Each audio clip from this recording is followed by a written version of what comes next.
안녕하십니까. 오늘 말씀에 딱 맞는 교회에 일어나는 그런 구성을 감사합니다. 자, 오늘 말씀의 제목은 두 증인이고요. 6절 3절을 같이 읽도록 하겠습니다.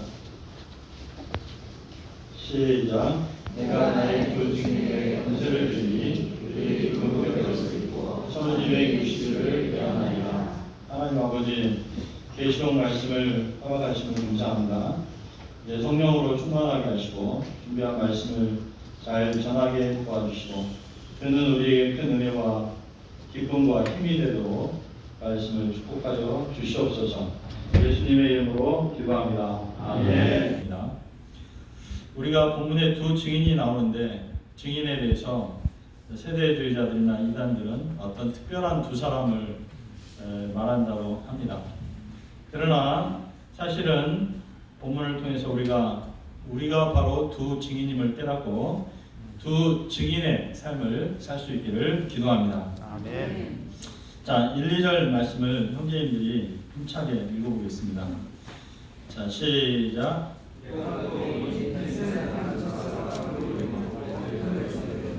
그 머리에 무지개가 있고 그 얼굴은 해가 크고 그 발은 불기둥 같으며 그 손에는 펴놓인 작은 두루마리를 들고 그 오른발은 바다를 밟고 흰 왼발은 땅을 밟고. 힘센 다른 천사가 구름을 입고 하늘에서 내려옵니다. 그것은 그가 천상적 존재임을 뜻합니다. 머리 위에 무지개가 있는데요. 이것은 하나님이 종말에 그 약속하신 모든 말씀을 언약을 성취함을 뜻합니다. 천사의 얼굴에 해갖고 그 발은 불기둥 같다는 것은 그가 거룩한 존재로서 죄를 멀리하는 자임을 말합니다. 그 손에 작은 두루마리가 펼쳐져 있죠. 이것은 종말 시대의 계시를 담은 책인데 공개될 것을 말합니다. 그의 오른발은 바다에 있고 그의 왼발은 땅을 밟고 있습니다. 얼마나 장대한 사람입니까? 이것은 그가 전할 메시지가 온 세상에 해당됨을 뜻합니다. 여기 잠깐 그림을 보시면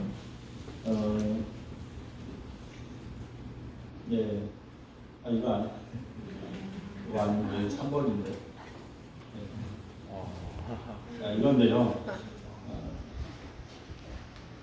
실제는 제가 생각할 때는 이거에 100배는 더 큰 천사인 것 같아요. 왜냐하면 한 발이 바다에 있고 한 발이 이제 땅에 있는데 이렇게 살짝 걸친 게 아니고 한 발은 태평양에 있고 한 발은 아시아에 있다거나 그 정도의 그 장대하고 위험 압도적인 그런 모습이었을 것 같습니다.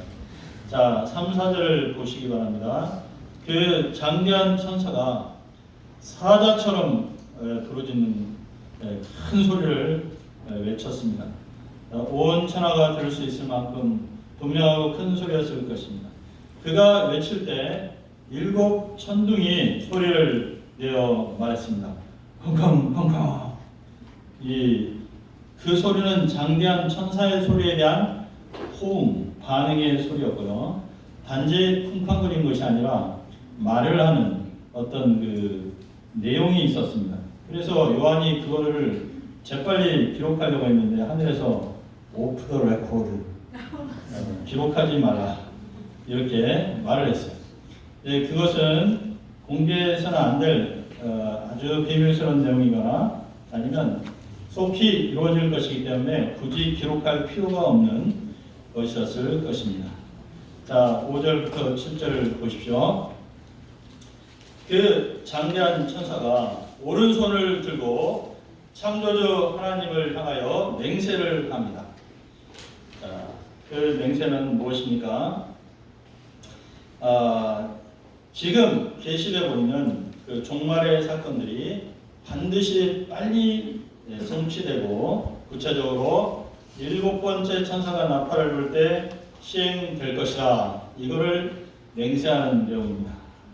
이거를 창조주께 맹세하는 이유는 창조주가 세상을 심판할 자격이 있기 때문입니다. 자, 8절부터 10절을 이제 자매님들이 읽어보겠습니다. 시작.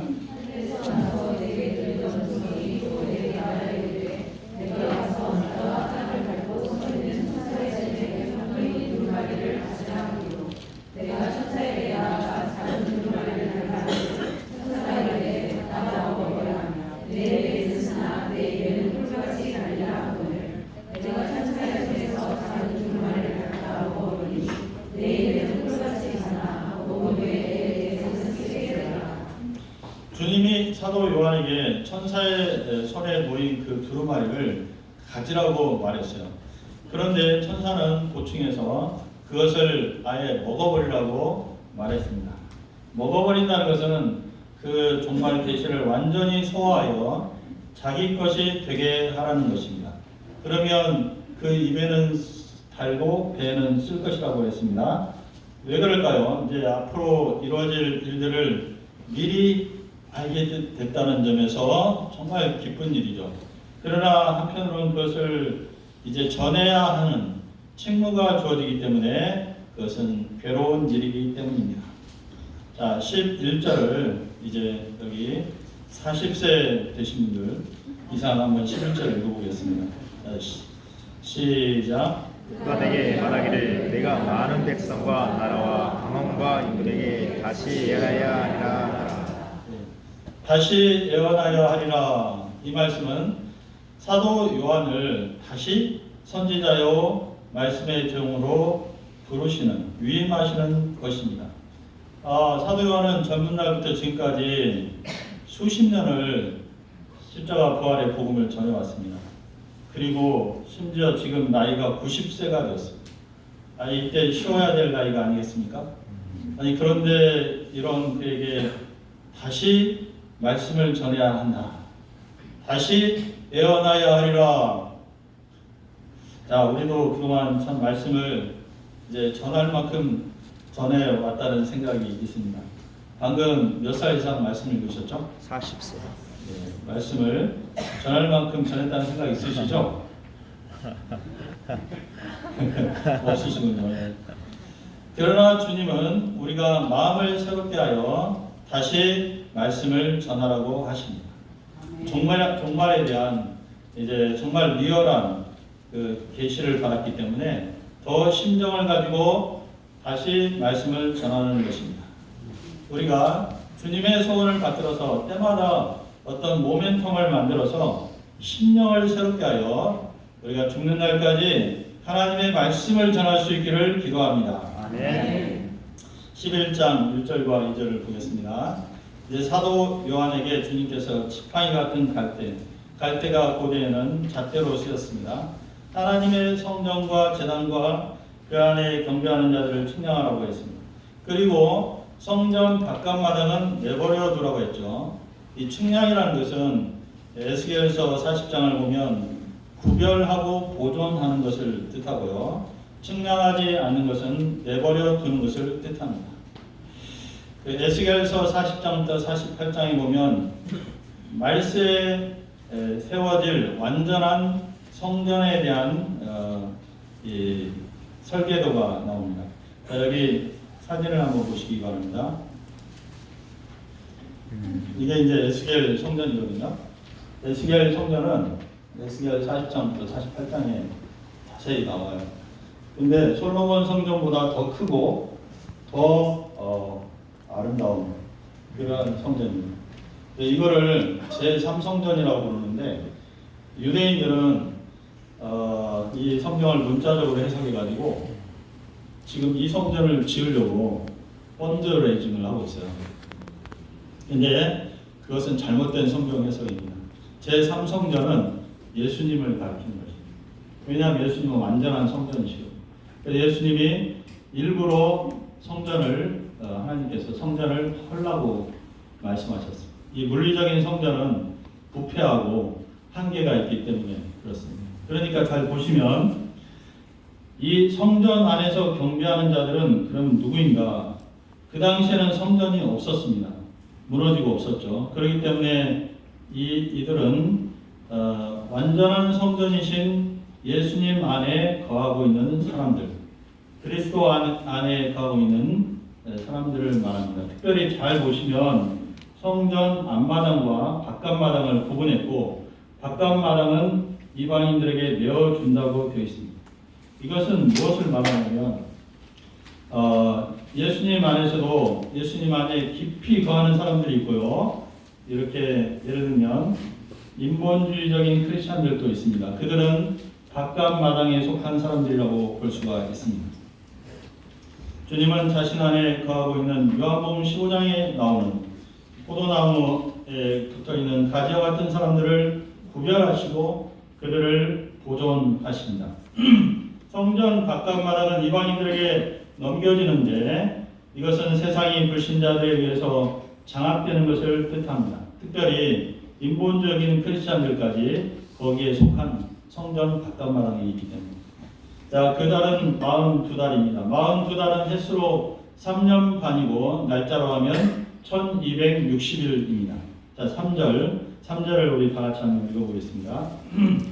시작. 내가 나의 두 친에게 번체를 주리니 그들이 붉은 베옷을 입고 1260일을 예언하리라. 예, 자, 예언은 미래 일을 이렇게 알아맞히는 그런 것이 아니고요.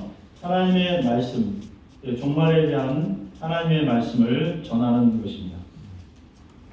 1260일은 42달로서 불신자들이 세상을 장악하고 심지어 교회 바깥마당까지 장악하는 그 기간인데요. 동시에 예수님의 두 증인이 예언을 하는 기간입니다. 여기서 두 증인이 누구인가 하는 문제가 생깁니다. 자, 4절을 다시 다 같이 읽어보겠습니다. 4절입니다. 시작. 그들은 이 땅에 주 앞에 서 있는 두 감람나무와 두 촛대니. 예, 그들은 주 앞에 서 있는 두 감람나무와 촛대라고 되어 있습니다. 감람나무는 기름을 짜는 올리브 나무입니다. 스가랴서 4장을 보면 감람나무는 하나님의 기름 부으심을 받은 자들입니다. 또 성령으로 충만한 자들을 말합니다. 촛대는 불을 밝히는 기구로서 진리의 말씀을 밝히는 사람들을 뜻합니다. 자, 정리하자면 두 증인은 복음 전파에 힘쓰는 충성된 소수의 그리스도인들 교회를 의미합니다. 그런데 왜 그들을 두 증인, 두 감람나무, 두 촛대라고 부르는 것일까요? 이 5, 6절에 보면 두 증인이 권능을 행하는 것이 나오는데 엘리야와 모세의 모습이 떠오릅니다. 그래서 어떤 사람들은 이 두 증인을 종말 시대의 모세와 엘리야가 다시 강림하여 활동하는 것을 말한다라고 해석을 합니다. 그러나 성경 역사를 보면 이미 세상을 떠난 사람은 절대로 다시 와서 활동하지 않습니다. 말라기서에도 주님이 오시기 전에 엘리야가 다시 온다고 했지만 엘리야가 직접 온 것이 아닙니다. 엘리야의 심령과 능력을 가진 사람 세례 요한이 왔고 예수님이 그 사람이 엘리야다라고 말씀을 하셨습니다. 그렇기 때문에 두 증인은 다시 모세와 엘리야가 와서 활동하는 것이 아니고요. 이 세대주의자들과 문자주의자들은 이 두 사람은 두 사람이다. 그렇게 해석을 해요. 그래가지고 어떤 이단에 가더라도 다 감람나무들이 있어요. 그래서 딱 2명씩 있습니다. 이 단체도 있고 저 단체도 있고 그렇게 있습니다. 우리가 계시록을 처음 공부할 때 계시록은 수비학, 즉 상징적인 언어를 사용한다고 그랬습니다. 그래서 이 둘이라는 숫자에도 의미가 있습니다. 그것은 소수의 진실된 그리스도인, 충성된 교회를 뜻하는 것입니다. 특별히 둘이라는 단어를 쓴 것은 둘이 증거할 때 그 증거가 신뢰할 수 있는 증거라는 율법의 규정 때문에 그렇습니다. 둘이라는 것은 1 빼고 복수 중에서 가장 적은 수입니다. 그래서 두 증인이라는 것은 소수의 진정한 그리스도인들을 뜻하는데요. 세상은 다수의 불신자에 의해서 유린되고 있습니다. 이에 비해서 정말 주님의 말씀을 붙들고 말씀대로 살고 말씀을 전하는 사람들은 소수입니다. 교회에 다니는 사람들은 많지만 복음을 전하는 이들은 소수입니다. 그렇지만 그들은 골리앗 같은 세상에 대해서 다윗처럼 작고 초라하지만 그들은 세상을 향해 도전장을 내밀고 용기 있게 세상을 향해 나갑니다. 예수 믿고 제자들을 둘씩 세상에 내보내셨지 않습니까? 자, 그러면 이들은 어떤 자세로 말씀을 전합니까? 굵은 베옷을 입고 전한다고 그랬죠. 이것은 그들이 안타까운 마음으로 말씀을 전하는 것을 뜻합니다. 베옷은 사람이 죽거나 나라가 망할 때 입는 옷입니다. 말씀을 전하는 사람들은, 특히 종말의 시대에 말씀을 전하는 사람들은 심판받을 영혼들을 불쌍히 여기며 애통한 심령으로 말씀을 전해야 합니다. 1260일은 어떤 의미가 있을까? 이 말은요, 42달이라고 해도 되고 3년 반이라고 해도 되는데 왜 이 부분에서 1260일 이렇게 말했을까요? 질문하겠습니다. 우리 누구에게 질문할까요? 송가인 목사님.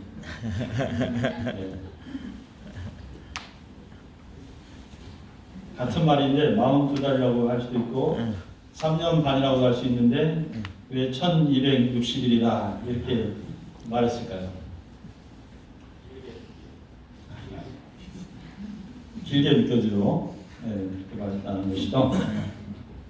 제가 생각할 때는 하루하루를 귀하게 여기며 증인의 사역을 감당하도록 하루 단위로 말한 것 같습니다. 1260일은 충분히 긴 기간이죠. 그러나 그 기간은 영원하지 않고 반드시 끝이 납니다. 그러니까 복음을 전할 때 여유로운 마음으로 차일피일 미루면 안 되고요.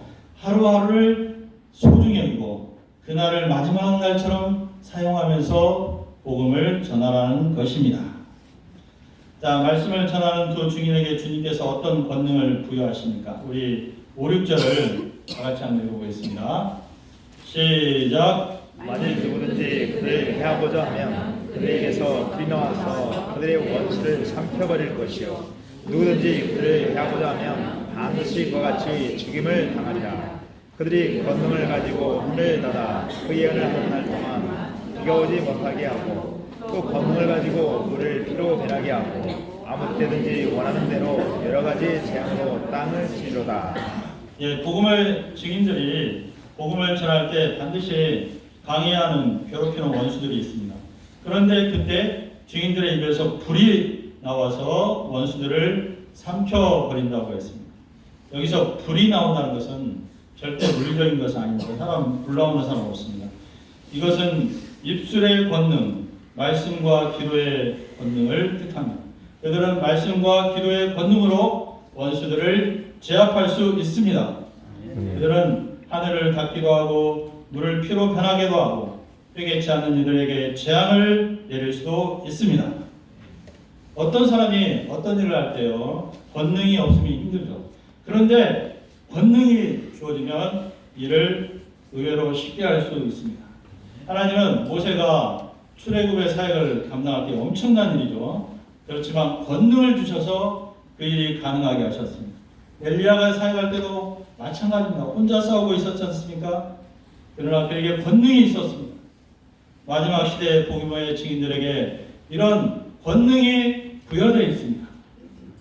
우리 윤모세 목자님이 영국을 개척할 때 이한 형제님, 키 크고 잘생긴 영국 형제님인데 성경 공부를 하지만 예배에는 나오지 않는 이분을 도울 때 그가 마침 팔이 아파가지고 팔이 굳었습니다.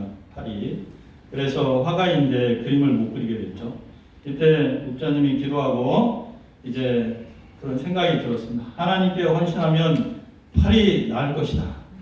이렇게 말했더니 그가 너무나 힘드니까 순종을 했습니다. 그래서 물질과 시간을 하나님께 드렸더니 그의 팔이 싹 나왔습니다. 그래서 그때부터 그가 하나님께 대한 경외심을 가지게 되고 예배 커미티에서 예배 커밋한 게 놀라운 일입니다. 2명 예배드리는데 1명이 간다는 게 쉬운 일이 아닙니다. 프랑크푸르트에 간 김동환 선교사도 그랬습니다. 가처한 동생 문제와 학점 문제를 가지고 고민하고 있었는데 기도의 능력을 가르쳐주고 기도하라고 했더니 그가 기도를 했습니다. 그리고 동생을 찾았고 정확히 학점이 4.0을 위해서 기도했는데 딱 4.00으로 학점을. 그래서 이제 그분이 그날부터 그 거인 같은 분이 이 예배에 나오기 시작하고 그리고 하루도 빠지지 않고 예배에 나오고 선교사로 가게 되었습니다. 예수님은 그 연약한 12 제자들에게 자기 하나도 감당하지 못하는 사람들에게 복음 전파 명령에 순종할 때 권능을 주시겠다고, 그들의 삶 속에 표적이 일어나게 하겠다고 약속해 주셨습니다. 그때 그들은 이방인들까지 믿어 순종시키는 권능 있는 제자들이 되었습니다. 우리의 모임에도 많은 권능의 역사가 있었습니다.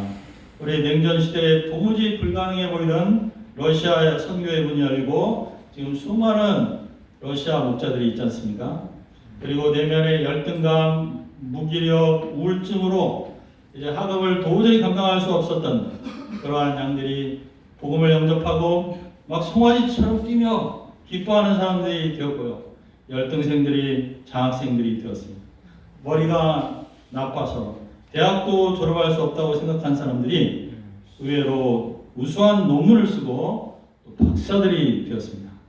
평범해 보이던 이들도 또 지방대생들도 해외에 나가서 교수 목자들이 되었어요. 절대로 믿지 않을 것 같은 불신자 가족들이 변화돼서 또 복음의 동역자들도 되었습니다. 우리에게 불을 뿜는 입의 권능이 주어졌는데 그것은 말씀과 기도의 권능이라고 했습니다. 우리가 이러한 기도의 권능을 사용할 수 있는데 마땅히 사용할 수 있는데 사용하지 않고 있습니다. 요한일서 5장 14절은 이렇게 말씀하고 있습니다. 그를 향하여 우리의 가진 바 담대함이 이것이니 그의 뜻대로 무엇을 구하면 들으시니라. 여기서 이 불을 뿜는 기도는요, 기도할 때 입에서 막 하면서 막 그런 김이 나오는 게 아니고요. 그리고 막 소리를 지르고 그런 게 아닙니다. 진실로 하나님을 기쁘시게 하고자 하는 마음과 삶의 방향을 가지고 진지하게 기도하는 것입니다. 그러면 하나님께서 우리의 기도를 들으십니다. 요한복음 15장 7절에도 중요한 약속의 말씀이 있습니다. 너희가 내 안에 가고 내 말이 너희 안에 가면 무엇이든지 원하는 대로 구하라. 그리하면 이루리라. 우리가 늘 예수님의 십자가 사랑 안에 거하고 서로 사랑하는 말씀 그리고 복음을 전파라. 이 말씀에 거하면 우리가 무엇이든지 구하면 이루시겠다고 하셨습니다. 사도들은 정말 선교 명령 앞에 연약한 사람들이었지만 이 말씀 믿고 전혀 기도에 있을 때 능히 세계 선교도 감당했습니다. 우리가 이 약속하신 권능을 믿고 사용하여 증인의 사명을 잘 감당할 수 있기를 기도합니다. 아멘. 두 증인들이 최선을 다해 말씀을 증거하자 이제 원수들이 가만히 있지 않았습니다. 증인들이 아무 일도 하지 않으면요 원수들도 쉽니다. 베케이션 쉬어야 되겠다 이렇게 생각합니다. 그런데 증인들이 막 활동하면 원수들도 이제 무적행에서 나옵니다. 이 보십시오. 무적행에서 짐승이 나왔습니다. 그래서 두 증인과 전쟁을 했고 두 증인을 죽이고 그들을 이겼습니다. 이 무적행에서 나온 이 짐승은 무엇인가? 사단의 사주를 받은 세상 권력을 뜻합니다. 다니엘서에 보면 짐승은 아수르, 바벨론, 페르시아 제국을 의미했습니다. 그들은 크고 잔인하며 무슨 목적인지도 모르고 막 주위 나라들을 삼킵니다. 그리고 특별히 하나님의 백성들을 괴롭힙니다. 지금 요한계시록 당시에는 로마가 바로 짐승입니다. 그들은 복음 전파자들을 못마땅히 여기고 폭력과 무력으로 그들을 제압하고 죽였습니다. 자, 본문을 다시 보시면 복음 전파자들의 시체가 소돔, 애굽, 예수님의 십자가에 못 박힌 곳에 버려졌습니다. 여기서 소돔과 애굽과 예수님이 십자가에 못 박힌 곳이 어디인가? 소돔은 무법 천주로서 하나님의 질서를 거부하고 제멋대로 사는 사람들이 사는 곳입니다. 애굽은 나일강이 있기 때문에 하나님이 없어도 어느 정도 풍요하게 살 수가 있어요. 그래서 이 애굽은, 소돔과 애굽은 둘 다 이 세상을 뜻합니다. 그리고 예수님이 십자가에 못 박힌 곳은 언뜻 보면 골고다만 의미하는 것처럼 보이지만 사실은 이 세상 전체가 예수님을 죽였습니다. 예수님이 세상에 오셨을 때 세상이 거부하고 세상이 예수님을 죽였습니다.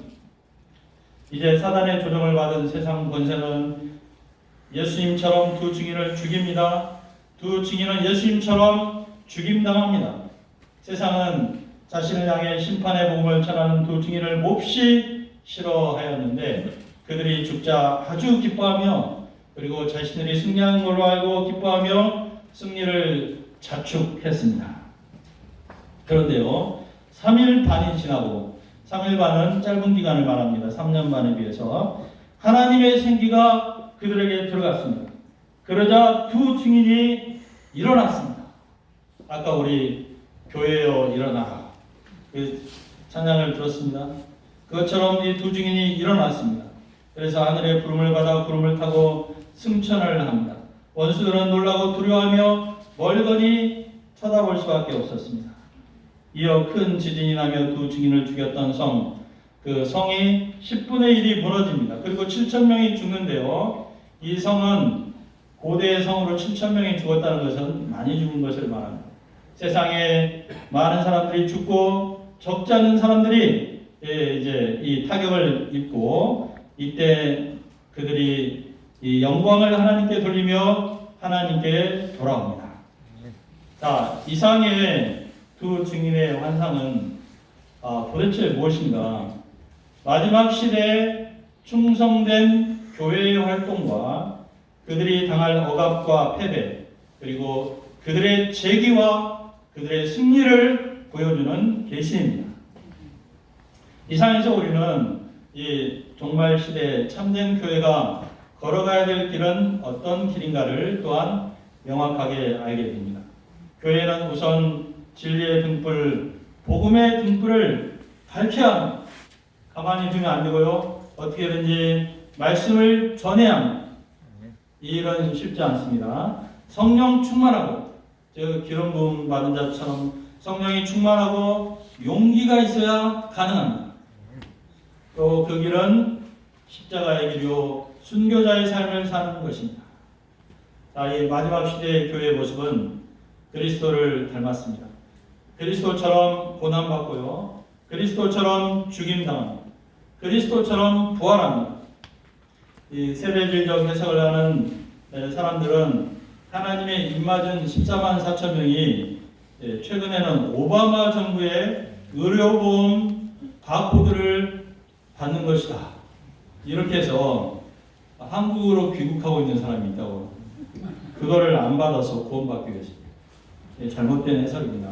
아니, 그런 물질적인 표식으로 우리가 진정한 그리스도인인가 아닌가, 그 여부가 하나님 앞에서 결정되겠습니까? 종말 시대에 구원받은 진정한 14만 4천은 누구입니까?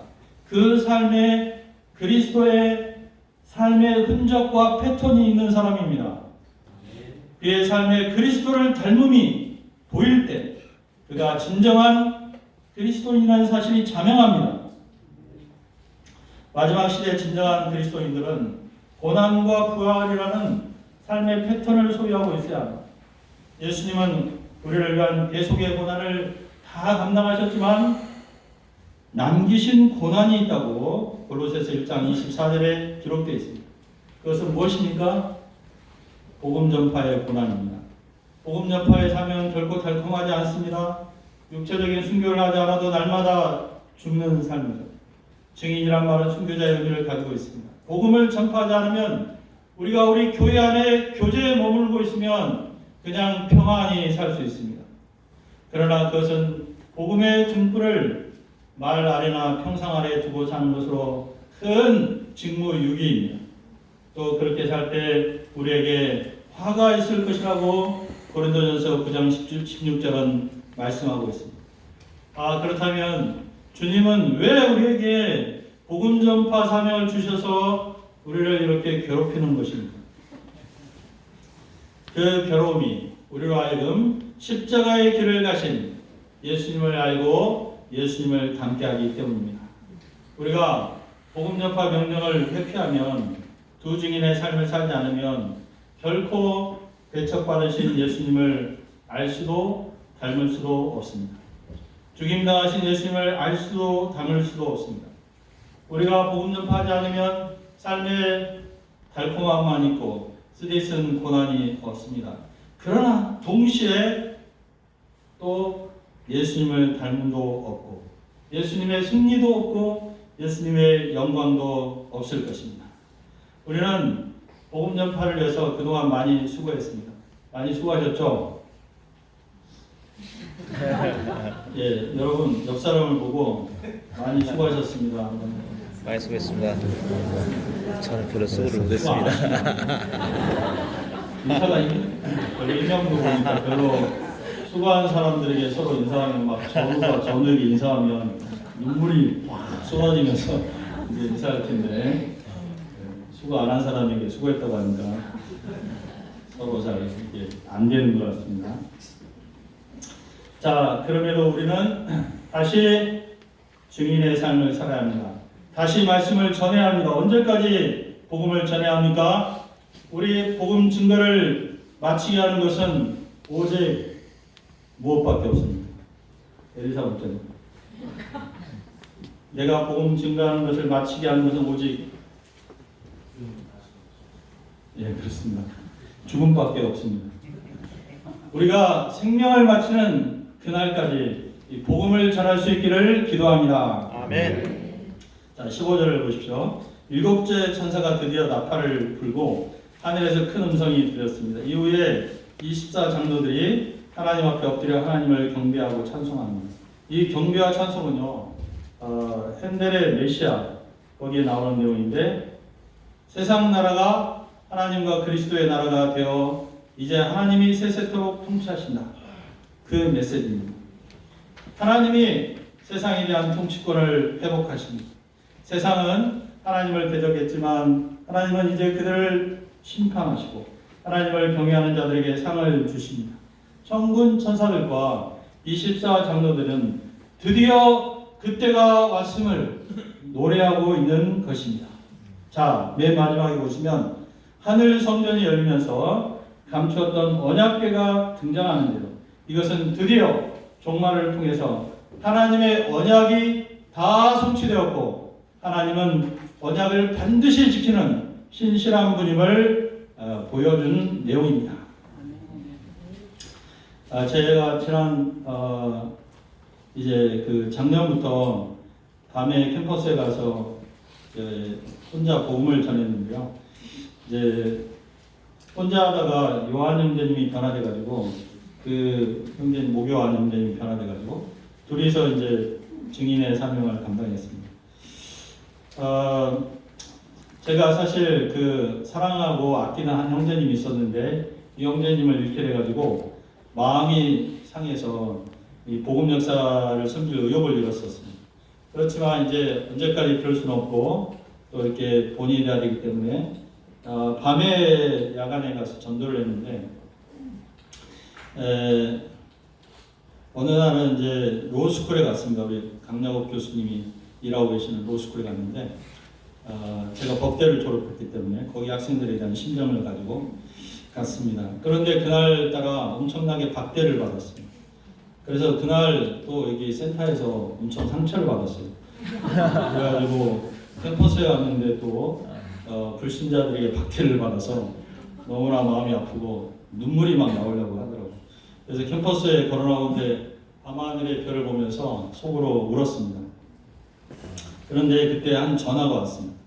지방에 있는 그 성대 로스쿨 출신 변호사 양인데 자기가 서울의 금감원에 배치받게 되었다고 하면서 이제 목자님의 은혜 때문이라고 하고 찾아뵙겠다고 하더니 그 다음 주에 와서 저에게 처음으로 밥을 사주고 그리고 1대1을 해주고 갔어요. 그래서 저를 위로하기 위해서 하나님이 보내신 것 같아요. 그리고 이제 내년에 서울로 이사를 오게 돼가지고 두 부부가 둘 다 변호사인데 이제 신앙생활을 같이 하기로 그렇게 했습니다. 그래서 이제 제가 이 야간에 혼자 복음을 전하면서 배척받으신 예수님을 배웠습니다.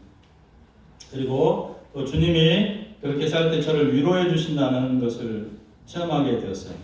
그리고 이제 제가 야간 전도를 한 6개월 한 다음에 2019학번을 초청하는 신입생 전도에 갔는데 저는 이제 전도 안 하고 운전만 해주고 이렇게 그냥 쓱쓱 돌아다니고 이러고 있었거든요. 그래서 그런데 이제 올라올 때 수원에 갔는데 그래도 왔으니까 한 사람에게는 복음을 전해야지 이렇게 해가지고 다짜고짜 한 사람에게 전화번호부터 적어달라고 얘기했는데 이 사람이 전화번호부터 쓰는 거예요. 그리고 이제 캠퍼스에 오면 1대1 하기로 했는데 그때부터 지난주까지 신실하게 1대1을 했습니다. 성대 경영학과 학생인데 그래서 큰 위로를 받았습니다. 최근에 느헤미야 일용할 양식을 먹었는데 밤에 안타까운 마음으로 무너진 성을 돌아보는 느헤미야의 그 마음을 알게 됐습니다. 그래서 또 다시 야간 전도를 했는데 10여 명의 목자들이 같이 참여해 주었습니다. 지난주에 한 형제를 만나게 되었습니다. 그가 아주 좋은 고등학교를 수석으로 졸업하고 성대에서 가장 좋은 과 중에 하나에 들어왔는데 2연속 학사 경고를 받고 지금도 어찌할 바를 모르면서 방황하는 별과 같은 그런 형제님이었습니다. 그래서 우리가 이제 밤이라 빨리 끝나고 가야 되는데 계속 말을 해주기를 바래요. 수요일 날 모임 있으니까 수요일 날 오라고 그랬더니 화요일 날 오겠다고 그러더라고요. 그래도 화요일 날, 수요일 날, 목요일 날 계속 왔어요. 오늘 소감 발표는 황재민 목자님하고 성경 공부를 하게 됐습니다.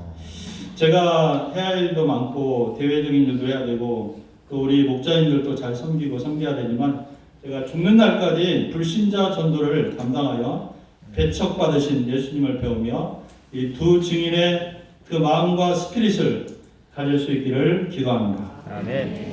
기도하겠습니다. 하나님 아버지, 오늘 두 증인 말세에 살아있는 그리스도인들 소수지만 세상에 도전하고 복음을 어찌하든 전하고자 하는 그 진정한 그리스도인들을 우리가 닮아가게 도와주시기를 기도합니다. 예수님의 이름으로 기도합니다.